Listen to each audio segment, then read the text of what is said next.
Sudah. Assalamualaikum. Selamat siang. Selamat sore. Menjelang sore. Jam saya ketinggalan. Ya. Selamat sore Kang Daus. Alhamdulillah. Sehat. Syukur. Kumaha. Saya itu senang sekali kalau ada Kang Daus di samping saya karena pasti akan gembira ria nanti karena ada lagu. Lagu saya itu bikin gembira. Khususnya buat diri saya sendiri. Oke, Kang Daus, sore ini kita akan mengikuti kelas Religious Studies bersama Mas Yus, Bapak Yusuf. Saya manggilnya Mas Yus. Oh, Mas Yus. Oh, nanti saya ketemu karena saya belum pernah ketemu. Bukan Mas Yus, tapi Mas Yus. Bapak Dr. M. Yusuf Wibisono, Prodi Doktoral Studi Agama-Agama, UIN Sunan Gunung Jati, Bandung. Dosen Kang Daus ya? Ya, betul. Dan dosen Kang Jia ya? Kang Jia? Iya. Kang Jia ada ya? Kang Jia, jangan diam di bawah meja. Kang Jia keluar. Pindah ke atas genteng. Baik, sobat-sobat damai, selamat sore dan salam sejahtera untuk kita semua. Selamat datang di live Instagram Halaqah Damai pada sore ini, kelas Religious Studies bersama Bapak Yusuf dari UIN Bandung. Kita mengundang Bapak Yusuf untuk bergabung bersama kita. Ya. Kita undang dulu Mas Yusnya.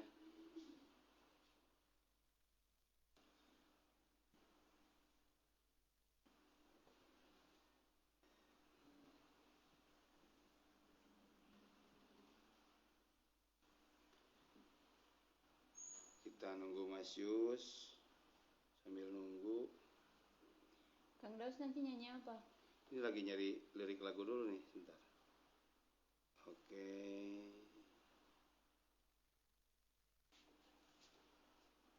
Tunggu ya. Saya sebentar ya. Nah, ini aja deh. Jadinya.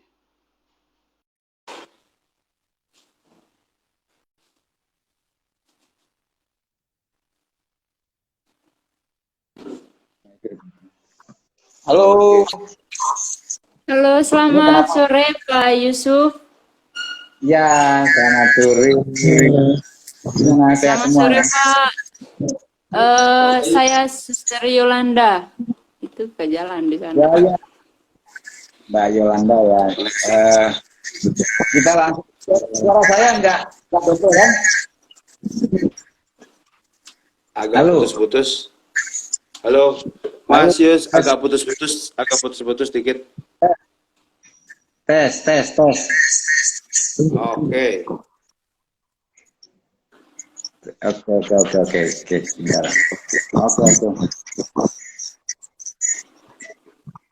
Ya. Tes 1 2. Oke, enggak double lagi. Putus aja. Agak putus, Mas Yus. Pejia pindah itu sampai ke sana. Ini di sini lagi hujan memang. Iya. Sama Pak, di sini juga hujan deras. Ya. Gimana Daus? Oke. Nah, udah agak lumayan. Udah lumayan. Udah. Cukup. Oke. Tanda. Siap.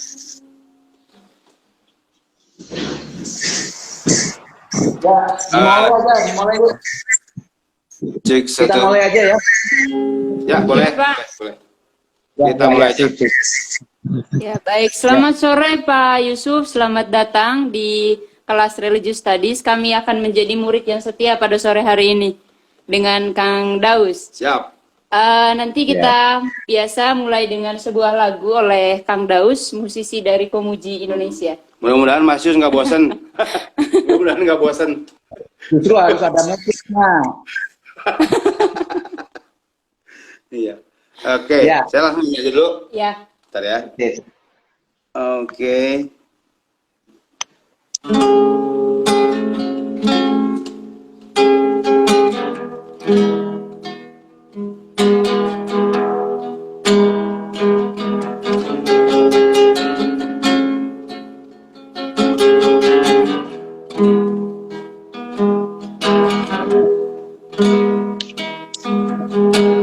Two jumps in a week. I bet you think that's pretty clever, don't you, boy?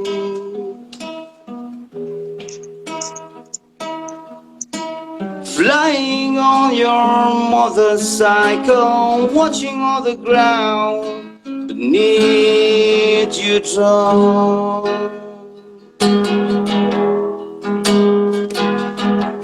You kill yourself for recognition, kill yourself to never ever stop.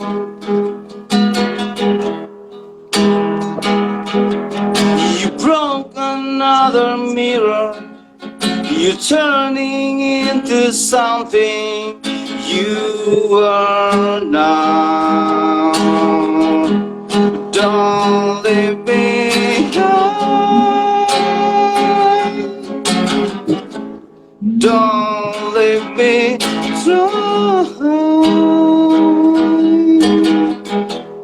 Don't leave me high. Don't leave me dry.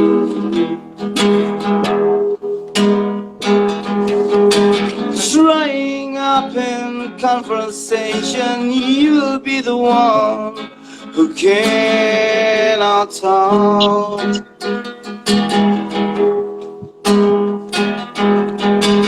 All inside 40 pieces, you just sit there wishing you could still make love. You kill yourself for recognition, kill yourself to never ever stop. You broke another mirror, you're turning into something you are not. Don't leave me alone. Don't leave me alone. Don't leave me high. Don't let me try. Oh.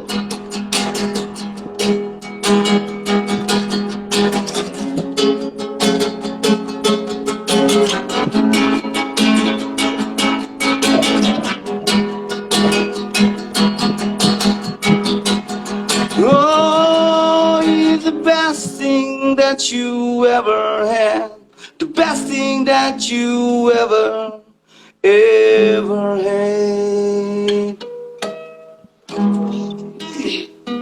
Oh, we're the best thing that you ever had, the best thing that you ever had has gone my way. Don't leave me alone.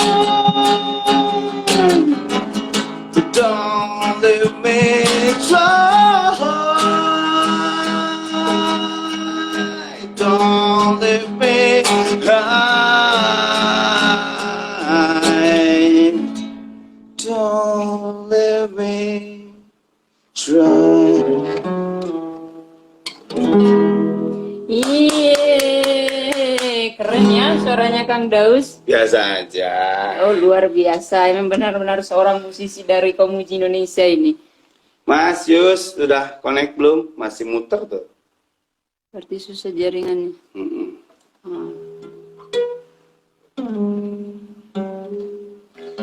Sisyola di pertemuan pertama juga ngebahas tentang religious studies ya, ekspresi Ya, keberagaman. dengan Bapak Dr. Dodi Estruna. Kemarin Jadi, pembahasan pertama agama ada sebagai bukan sebagai keyakinan tapi sebagai identitas. Wah, cerdas. Saya masih ingat beberapa hal dari Pak Dodi minggu Ya. lalu, sangat menarik di mana beliau Kalau untuk saya pesan yang paling utama adalah bagaimana kita menjunjung tinggi nilai toleransi Betul. dengan satu sama lain dan Betul. menghargai identitas kita satu Ya, sama lain. betul. Sebagai Islam dan Ya. saya sebagai Katolik, bagaimana kita saling menghargai. Nah, di situ ada kebebasan, tapi kebebasan itu terbatas. Saya juga punya kebebasan, tapi Ya. terbatas dengan kebebasan individu lain. Individu lain, ya, Itu yang harus saling menghargai. ya. Kita sambil nunggu Mas Yus, coba saya cek. Soalnya operatornya malah kabur di sini. Bentar ya, siswa ya. Ya, Kita coba panggil lagi narasumber kita hari ini. Memang agak terkendala oleh sinyal karena hujan juga.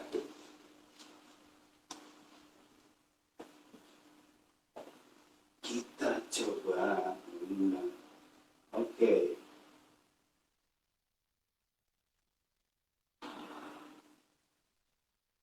Sambil nunggu Mas Yus.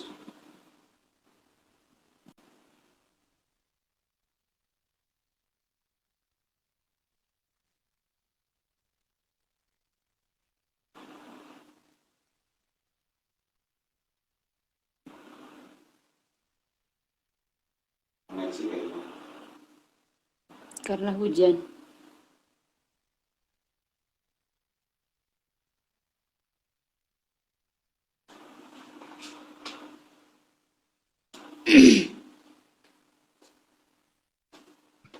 Halo. Ya, Pak. Nah, Kenapa tiba-tiba putus ya? Mungkin jaringan, Pak. Mungkin gangguan jaringan karena hujan. Betul ini hujannya lumayan di. iya. Tapi sekarang suara saya gimana? Ya, Pak. Suara saya gimana? Sekarang sudah jelas, sudah jelas. Baik. Ini tiba-tiba ya. Nanti kalau berhenti ya kita masuk lagi, Keluar lagi, masuk keluar lagi, lagi. masuk lagi. Iya. Baik Pak Yusuf, selamat sore sekali lagi. Selamat datang, terima kasih banyak sudah datang di kelas kami pada sore hari ini. Bersama sobat-sobat damai yang mengikuti live Instagram kita pada sore hari ini. Dan tema kita sore ini, Kang Daus, adalah antara sakralitas simbol agama dan kebebasan berekspresi. Bagian 2, karena minggu lalu kami sudah mengikuti kelas bersama Pak Dodi. Ya. Pak Dodi dari UIN juga. Ya. Jadi pada sore ini kita akan mendengar pencerahan dari Bapak Yusuf.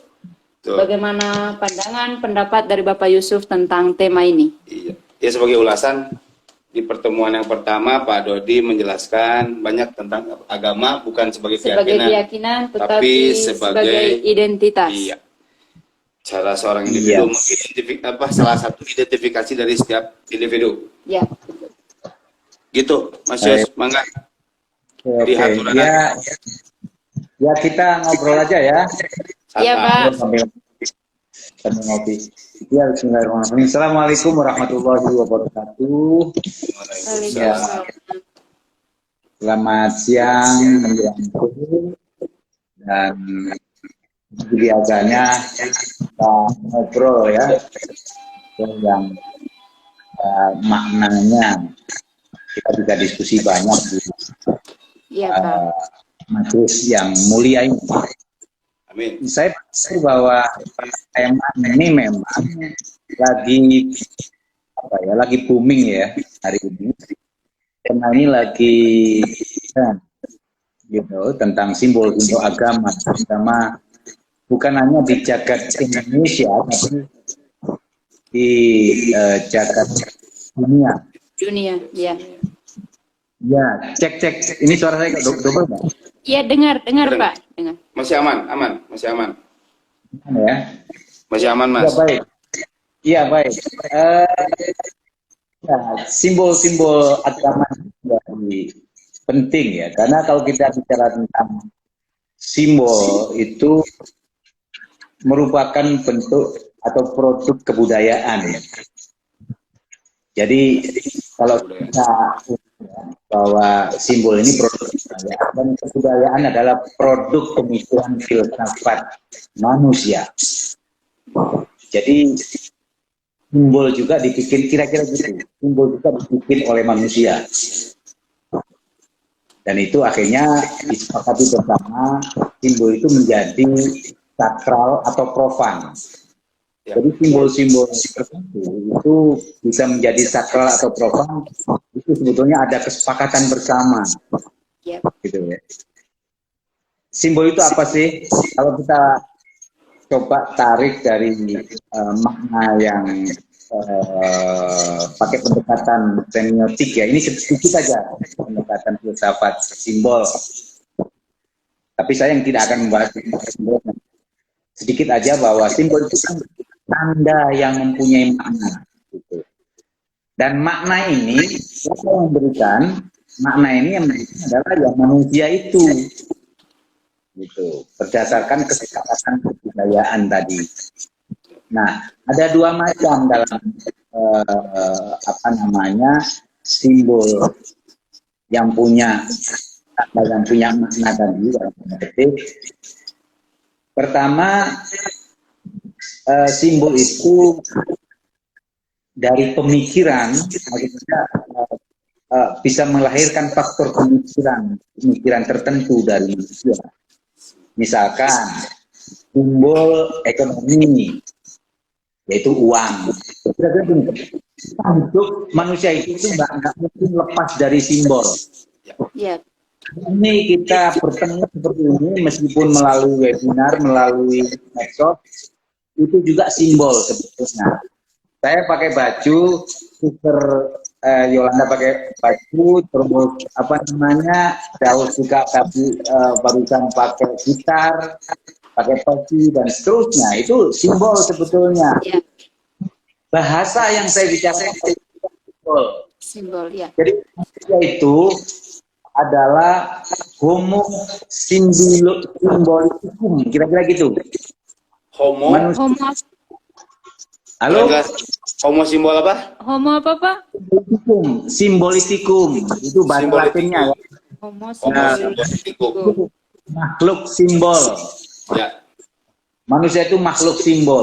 Kita nggak mungkin lepas dari simbol. Kan gitu. Ya. Nah,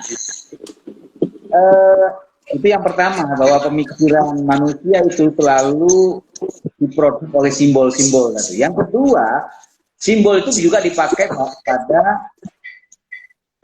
praktik keagamaan. Nah, ini nanti yang akan saya akan kita diskusikan lebih ke yang kedua ini. Upacara, ritual, misalkan kalau dalam Islam itu sholat gitu ya, menghadap ke Ka'bah berarti kita menyembah Ka'bah. Tapi simbol Ka'bah ini simbol untuk kiblat, kira-kira begitu. Terus kemudian salib kalau dalam Nasrani itu juga bukan orang ke gereja, bukan nyembah salib, gitu. Tapi itu simbol untuk menyederhanakan, gitu. Jadi simbol di agama itu adalah membumikan bahasa langit, Membumikan bahasa langit. Betul. Ke manusia. Jadi membumikan bahasa langit supaya manusia mudah mencerna. Nah, nabi itu adalah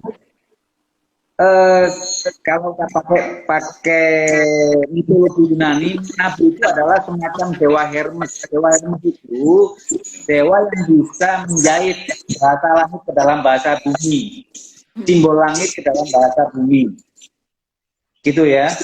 Jadi kehebatan para nabi itu adalah bagaimana membahasakan bahasa langit ke dalam bahasa bumi.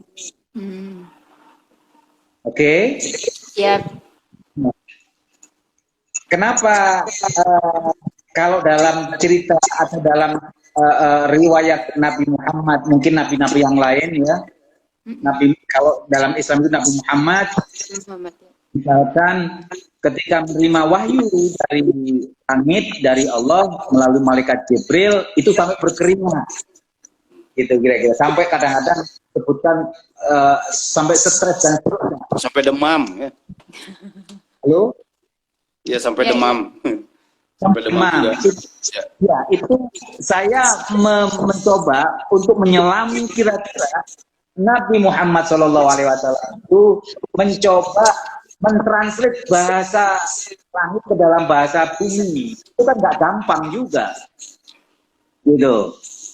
Bagaimana bacaan-bacaan yang diterima, bacaan kitab suci yang dari langit sana, kemudian ke bahasa manusia biasa, itu diterjemahkan oleh para nabi. Nah, menerjemahkan inilah mukjizat nabi, para nabi itu. Maksud saya apa? Ini bicara simbol ya, bahwa simbol langit itu juga merupakan simbol agama yang ada di bumi ini, yang ada di kita hari ini, itu adalah dulunya merupakan simbol-simbol langit. Gitu. Artinya apa? Bahwa simbol-simbol dalam kehidupan kita, termasuk beragama, itu penting. Kitab suci yang ditulis di lembaran-lembaran yang kita baca, kalau Suster Yolanda misalkan baca kitab perjanjian baru, perjanjian lamanya atau kitab Injilnya misalkan, itu juga dulunya bahasa langit. Gitu. Kira-kira begitu. Al-Quran juga begitu, Weda juga begitu, Upanishad juga, dan seterusnya. Jadi bahasa langit ke dalam bahasa bumi itu simbol juga. Jadi nggak mungkin orang beragama tanpa simbol. Kan begitu. Nah, saya backgroundnya begitu ya, latar belakang saya begitu aja untuk menjelaskan bahwa sakralitas simbol dalam agama sesuatu yang penting banget. Gitu. Tidak mungkin salah pesan simbol. Suster Yolanda misalkan ke gereja, itu tiap hari Minggu kebaktian atau tiap hari apa saja, tiap jam berapa saja kebaktian misalkan, itu juga simbol. Iya. Nah, kalau tiap hari datang ke masjid atau sholat, itu juga simbol.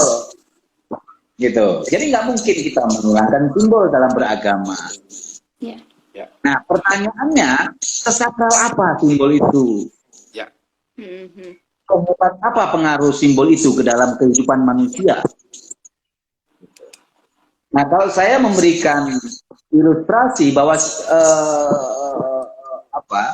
makna simbol agama dalam kehidupan manusia, ketika itu bertalian dengan nilai-nilai ibadah kita. Kalau bahasa Islam ya, hablum minallah, hubungan kita dengan Tuhan langsung. Gitu. Misalkan tadi itu, artinya penting bahwa simbol itu menjadi sesuatu yang sangat urgen dalam kehidupan manusia. Gitu. Jadi pertalian antara simbol dengan kehidupan keberagaman kita juga menjadi penting. Nah, penting sekali bahkan. Lalu posisinya di mana? Apakah simbol bisa diprofankan? Gitu ya. Profan itu lawannya sakral ya. Ya. Gitu. Ya. Misalkan begini. Kasus kartun di Prancis gitu ya. Kartun Nabi Muhammad di Prancis atau di sebelah negara Eropa, itu simbol ya sebetulnya, simbol seorang nabinya agama Islam, kemudian dicoba untuk diilustrasikan yang itu dianggap oleh umat Islam mayoritas adalah sesuatu yang sakral, yang suci. Nah, kemudian dicoba untuk diprofankan sama orang, gitu ya. Yang kebetulan ini bukan sesama Muslim. Nah, ini persoalan memang menurut saya. Saya tidak setuju ketika simbol-simbol agama menjadi profan, yang dianggap sakral kemudian diprofankan. Sudah tahu bahwa itu sesuatu yang sakral, menjadi diprofankan oleh orang lain lagi. Ya, yang dia tidak punya otoritas untuk memprofankan yang sakral tadi itu. Gitu. Maka itu menjadi masalah pada akhirnya. Gitu. Saya mengecam betul, ini bukan kecaman seorang politisi, tapi kecaman seorang akademisi, kira-kira mengecam kalau sakralitas kemudian diprofankan gitu. oleh orang atau oleh siapapun yang tidak punya kompeten apa-apa di situ. Gitu. Meskipun itu interpretatif ya, tapi interpretatifnya bagi orang yang punya kompeten. Misalkan gini, saya sebagai umat Islam, hak saya untuk memprofankan yang sakral, misalkan. atau Suster Yolanda memprofankan yang simbol-simbol yang tadinya sakral di agama Muslim ya, di agama Nasrani. Saya kira nggak ada masalah gitu, karena itu haknya suster, dan itu hak saya ketika memprofankan yang sakral dalam agama Islam. Tapi saya nggak boleh memprofankan simbol-simbol agamanya Suster Yolanda. Iya. Karena nggak punya otoritas saya, nggak punya kewenangan. Kira-kira gitu. Saya nggak punya kewenangan untuk menduniawikan urusan langit, membumikan, kira-kira gitu lah. Bahasa enaknya gini, bahasa populisnya begini. Saya tidak mungkin dan tidak punya kewenangan membumikan langitnya Suster Yolanda. Iya. Saya nggak punya kewenangan membumikan langitnya Dalai Lama misalkan. Iya. Dalai Lama itu kan budaya. Saya tidak punya kewenangan membumikan langitnya teman-teman yang di Hindu dan seterusnya. Dan sebaliknya juga begitu gitu loh. Pertanyaannya, sampai di mana kebebasan orang berekspresi? Begitu. Ya. Kan kalau orang ketika orang mengkarikatur atau mengkomikkan Nabi Muhammad di Perancis, di sebagian negara-negara Eropa, misalkan di mana sajalah, kasusnya bukan sekali dua kali, itu kan berusaha untuk memprofankan dan ikut intervensi kebebasan orang lain gitu. Jadi orang boleh bebas, ekspresi kebebasan itu boleh, gitu ya. Tapi jangan menyentuh kebebasan atau ekspresi kebebasan orang lain. Kan gitu ya, Suster ya, Daus ya. Iya, betul. Betul, sepakat. Ya, misalkan gini. Oke, saya telanjang di sini. Misalkan saya telanjang di jalan di Indonesia nih, bukan di barat ya. Itu hak saya. Tapi orang merasa terganggu dengan telanjang atau saya teriak-teriak aja di tempat umum. Itu hak saya gitu. Saya teriak-teriak di pasar, di mall gitu ya. Itu gimana saya? Karena mulut-mulut saya. Itu kebebasan berekspresi saya. Nah, persoalannya adalah kebebasan ekspresi saya ini menyinggung kebebasan ekspresi orang lain nggak? Iya. Tuh, orang lain nggak? Jadi kebebasan berekspresi itu boleh sejauh tidak menyentuh kebebasan berekspresinya orang lain. Ya. Betul. Apalagi terkait dengan simbol-simbol agama yang dianggap sakral. Tapi saya juga tidak setuju dengan kekerasan yang dilakukan oleh orang-orang yang membela atas nama agama, misalkan dengan melakukan kekerasan, pembantaian manusia, penyembelihan, penggalan kepala, itu bukan solusi menurut saya. Itu terlalu berlebih dan terlalu reaksioner ya, Pak. Maksudnya? Ya, kalau dalam bahasa agama Islam itu hulu itu berlebihan. Ya, berlebihan. Berlebihan. Jadi nggak boleh.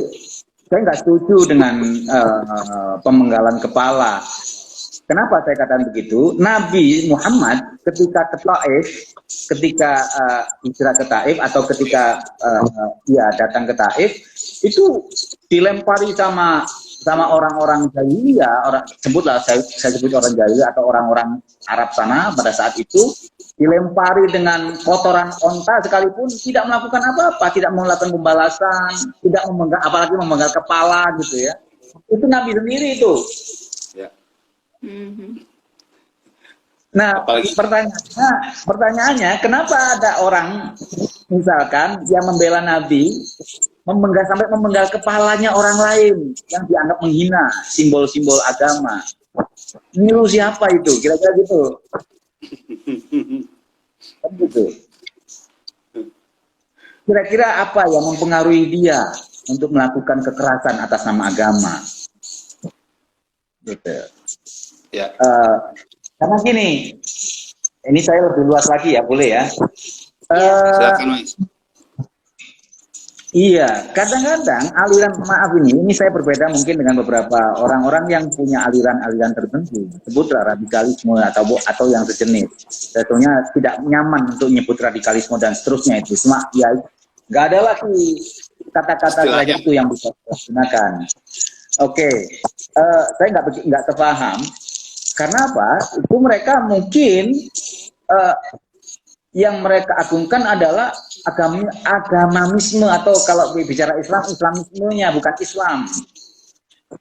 Kalau kata Basam Tibi itu, Islamisme itu kaitannya dengan politik dan tidak ada kaitannya dengan iman.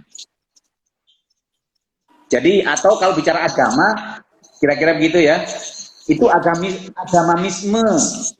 Ya. Agamis dan agamisme. Betul, itu kata Basam Tibi. Itu sekarang kita hidup di era agamisme yang menjadi center politik. Jadi politik mengatasnamakan agama.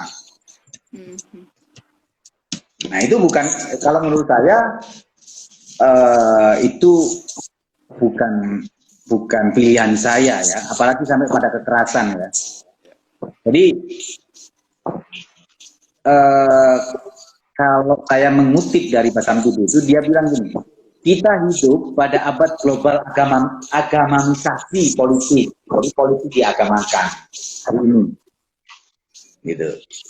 Nah, terkait dengan persoalan yang tadi, ekspresi kebebasan, nah menurut saya, ekspresi kebebasan itu apalagi sudah menyentuh persoalan sakralitas simbol agama, itu bisa dihentikan dengan kita dialog gitu. Orang ya banyak mungkin nggak setuju, ini terlalu lembek katanya. Mungkin ya, saya bilang orang terlalu lembek berbicara tentang orang melakukan kekerasan, sebutlah kekerasan psikologi gitu ya. Lalu kita hanya memaafkan dan berdialog. Kenapa tidak ya? Gitu.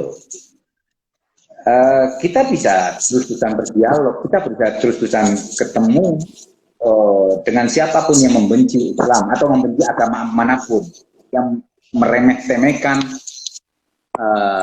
kesucian agama manapun. Itu. Pertama, kira-kira gitu ya. Jadi satu sisi sakralitas simbol agama itu penting, karena berbanding lurus dengan filosofi manusia bahwa manusia tidak bisa lepas dari simbol-simbol simbol. Apalagi kalau bisa bicara simbol keagamaan yang dianggap sakral atau suci. Itu saya setuju. Ya.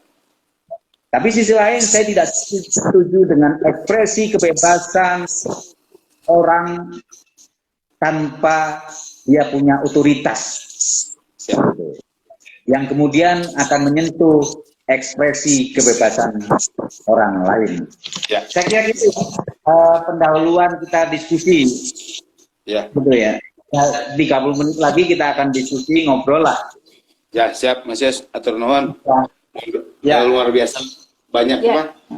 Ini lebih melengkapi dari pertemuan yang sebelumnya. Yang minggu lalu. Iya. Dan tadi Pak Dodi sangat menarik menjelaskan mengenai simbol.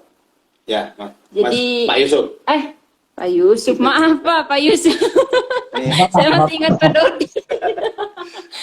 Jadi simbol itu tujuannya bagaimana kita menyederhanakan yang jauh bahasa sana, yang luar bahasa langit ke bahasa yang bumi. Ya. Luar biasa. Dan juga tadi sebelum penutup Pak Yusuf tadi mengenai bahwa bagaimana kita mengatasi ketika misalnya di Perancis itu ada masalah perang, misalnya saling bunuh satu sama lain gara-gara dengan simbol itu. Tetapi solusinya adalah bagaimana kita saling memaafkan. Betul. Seperti yang dibicarakan dalam satu dokumen yang baru dikeluarkan dari Paus kami Fransiskus, yaitu Fratelli Tutti, tentang persaudaraan.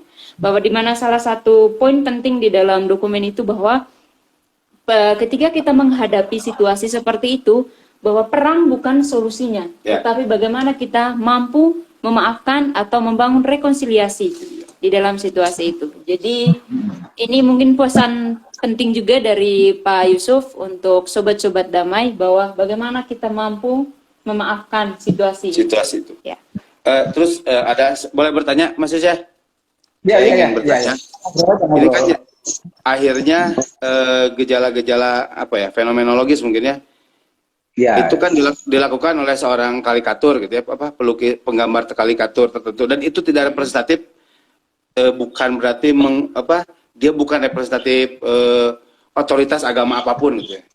Baik agama dia sendiri pun tidak menjadi otoritas di representatif dari agama tersebut. Tapi selalu ada kecenderungan untuk menguniversalkan kejadian-kejadian tersebut gitu ya.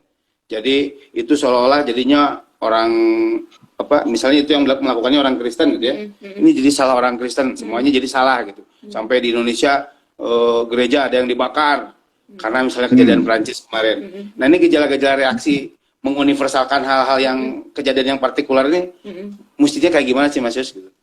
Iya, iya, iya. Iya, oke. Kita nggak boleh sih, menurut saya nggak bijak kita mengeneralisir ya. Misalkan begini, ketika kita menyaksikan ISIS mengebom banyak orang di Timur Tengah sana, apakah seluruh umat Islam menjadi terluka? Maksud saya gini, apakah seluruh umat Islam menjadi tertuduh seperti ISIS? Tidak juga kan? Atau ya sebaliknya, perilaku karikatur atau kartunis yang menggambar Nabi Muhammad itu, menurut saya tidak mewakili agama manapun. Dia mewakili dirinya sendiri menurut saya. Dia mewakili, dan menurut saya tidak bertanggung jawab. Gitu ya. Dia berusaha untuk intervensi pada persoalan otoritas orang lain, mengatasnamakan hak asasi atau ekspresi kebebasan universal. Sekarang pertanyaannya, ekspresi kebebasan universal itu menurut saya sudah diatur di PBB itu. Salah satunya adalah yang saya hafal, tidak boleh kemudian melanggar ekspresi kebebasan yang terkait dengan agama atau keyakinan orang tertentu. Gitu. Kalau misalkan mengatasnamakan ekspresi kebebasan atau HAM internasional yang mereka interpretasikan sendiri, itu nanti jadi anarkis. Semua orang boleh menghina satu sama lain. Semua orang boleh menistakan keyakinan dan harkat martabat kemanusiaan orang lain. Nah, kalau begitu, maka terjadi disorder gitu ya. Ya, terjadi disorder.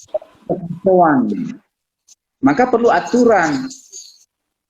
Ekspresi kebebasan itu diatur ketika orang bebas mengekspresikan keinginannya asal tidak melanggar ekspresi kebebasan orang lain, apalagi yang terkait dengan kesucian atau simbol-simbol keagamaan orang lain.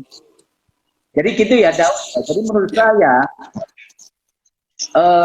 siapapun yang melakukan tidak mengatasnamakan lembaga yang dia anut atau keyakinan yang mereka anut secara keseluruhan. Mereka mengatasnamakan dirinya sendiri. Terusnya itu juga tidak mengatasnamakan umat Islam seluruh dunia. Tidak. Dan kita nggak fair, nggak jujur kalau kita misalkan itu ISIS atau Al-Qaeda atau siapapun yang melakukan kerusakan di muka bumi itu representasi dari umat Islam. Enggak juga. Memang ada yang bilang begini, orang lain tidak akan melihat kitab sucimu, orang lain tidak akan melihat ajaran-ajaran kamu, tapi orang lain akan melihat perilakumu sebagai umat beragama. Paham ya maksud saya ya? Betul ya. Jadi Mas Yus, ya boleh bertanya lagi nggak? Mau bertanya? Pak, kan tadi bahwa sesungguhnya misalnya contohnya yang itu di Perancis itu, bahwa itu mungkin keinginan dari mereka sendiri untuk melakukan itu. Tetapi kan respon orang, misalnya saya yang melakukan Katolik, pasti respon orang yang lain kan langsung itu mereka tidak akan memikirkan bahwa itu hanya kepribadiannya dia, personal. Tetapi itu jadi representatif kelompok. Kelompok. Itu makanya semakin dibesar-besarkan. Padahal itu kan masalah mungkin dari kepribadiannya dia, perilakunya dia, mungkin dia mau memang keinginan dari hatinya mau untuk berantem dengan orang lain. Tapi bagaimana kita bisa menghadapi atau misalnya saya salah satu anggota kelompok Katolik saya seperti itu. Nah, pasti saya juga terikut. Misalnya mungkin saya juga grup yang saya ingin untuk berantem dengan orang lain. Tapi kalau saya memiliki kesadaran, pasti saya tidak akan terpengaruh dengan itu. Nah, bagaimana kita bisa menghadapi orang-orang kayak gitu? Iya, jadi problem di kita ini selalu politik identitas itu selalu bawa-bawa. Gitu. Iya.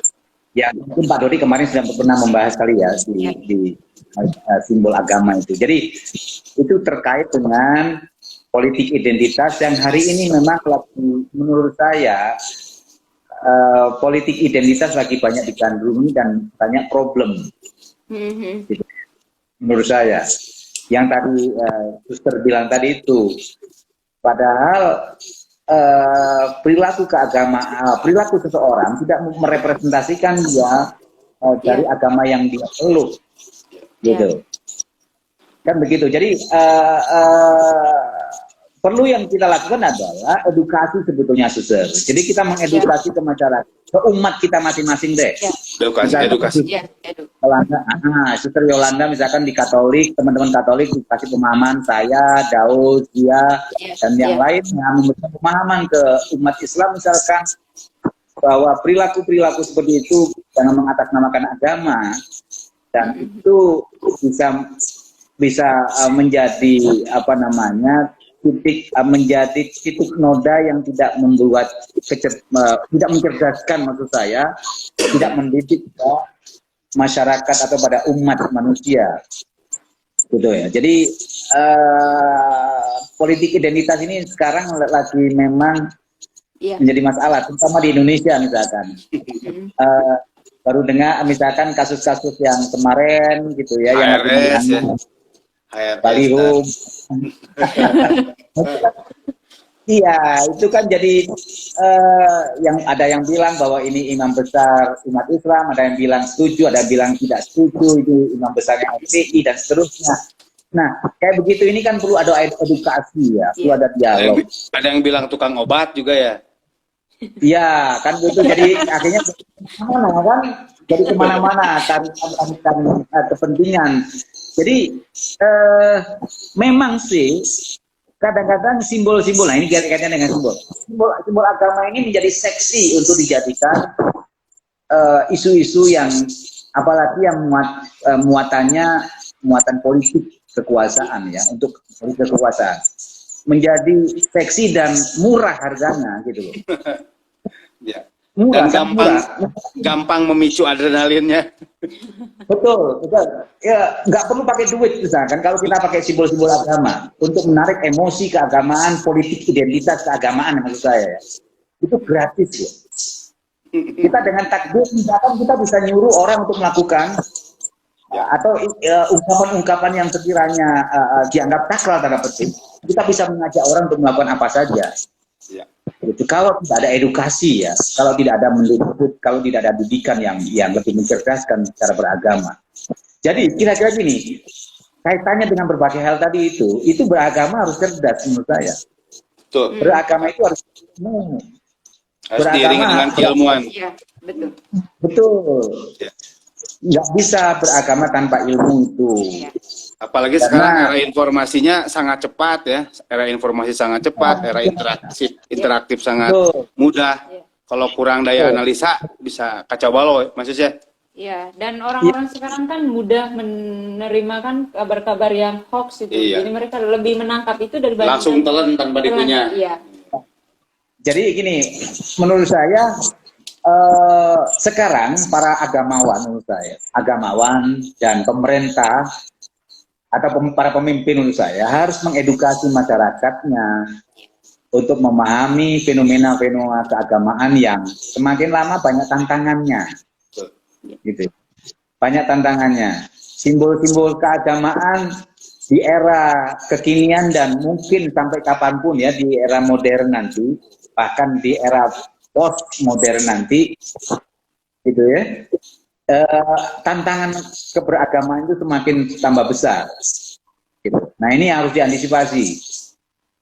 Nah, tidak akan jauh persoalan-persoalan itu terkait dengan sama yang tadi saya bilang. Oleh sebab itu, mengedukasi masyarakat, mengedukasi umat itu penting. Tidak akan. Putus-putus. Halo. Agak putus-putus lagi, jaringan agak terganggu lagi. Halo. Putus-putus. Putus-putus, Pak. Sekarang udah lancar. Oke. Lanjut, Mas. Iya, iya. Ya, saya ulangi lagi ya. Ya. Ulangi lagi. Jadi para agamawan, para tokoh masyarakat untuk mengedukasi umatnya, untuk mengedukasi masyarakat bagaimana kita beragama dengan cerdas, beragama dengan akal sehat, beragama dengan santun dan rahmatul alamin. Oh. Ya. Saya memberikan ilustrasi gini, apa sih susahnya untuk kita berbuat baik gitu ya? Apa sih susahnya kita memaafkan orang? Iya kan? Ya. Kalau gini, kalau kita menjadi pendendam, itu tidak akan selesai urusan kemanusiaan di dunia ini, dan itu akan mengurangi banyak populasi manusia nanti. Perang kan yang terjadi, itu. Dan itu nggak akan selesai kalau tidak ada titik temu. Oleh sebab itu, sekali lagi, saya tidak bisa mendoktrin para tokoh agama. Saya yakin mereka udah cerdas-cerdas, mereka udah paham-paham, mereka udah hebat-hebat. Para tokoh agama manapun deh, di Indonesia paling tidak, untuk memberikan edukasi, memberikan pendidikan pada umatnya, pada masyarakatnya, pada jamaahnya, untuk menawarkan kedamaian. Nah, sesuai dengan ini ya, ala kodame ya, tujuan ala kodame. Kedamaian. Ya, kan? Ya, sebarkan kedamaian ke siapapun.